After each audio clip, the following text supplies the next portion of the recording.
Retailers are closing the book on 2025, and this was a rough one. Courtney Reagan joins us with a review of how the stores performed. Yeah, it was quite a year, actually. I mean, the retail theme for 2025, when I was trying to think about what it was for me, was sort of surprising, and for two reasons. I would say the resilience of the consumer and retailers' ability to mitigate most of the tariff cost to mute the impact for consumers.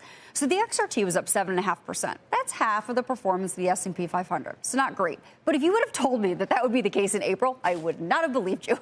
You can see the very dramatic drop here in all of these charts, all of the indices that track retail from that April 2nd tariff announcement. Now, consumers were value seeking, to be fair. And I don't just mean value with price, though that's part of it, but also value in item attributes. So if there was value, consumers would buy it.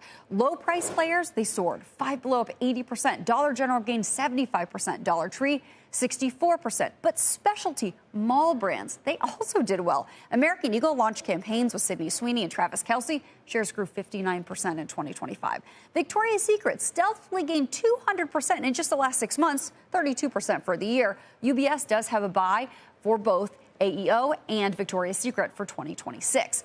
Now, as Macy's gets smaller, its shares gained 30% for the year. Kohl's new CEO led the department store to 45% share growth. Tapestry's deal to buy Capri, that was blocked in late 2024, and thank goodness, I guess, for Tapestry, because shares gained 96% this year.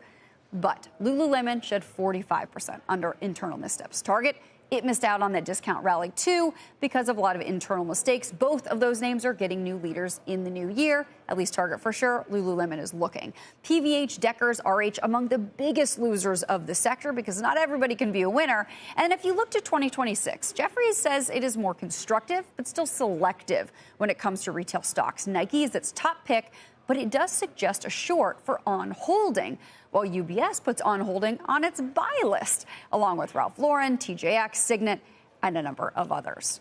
Is there one consistent theme, though? Like, if you stop doing promotions, if you start doing promotions, if you have a customer-friendly CEO or an employee-friendly CEO, is there a common theme for the kinds of retail that do it well? The best thing I could come up with, and it sounds really generic, and I was trying to explain it, is a sort of idea of value. So Dick's executive chairman, Ed Stack, said to me, just because a baseball bat is priced right doesn't mean a consumer will buy it. But if that baseball bat helps that kid score more home runs or improves its stats in some way, the consumer sees value in that. No matter what it costs. And then we will sell it, no matter what it costs. And so that's where it kind of started to be tricky, is, look, where are consumers finding value? Yes, price is part of it, but those item attributes are another part. You can't just put up a private label that's less expensive, but if it's not great in the consumer's viewpoint, they're not going to pay for it just because it's priced lower.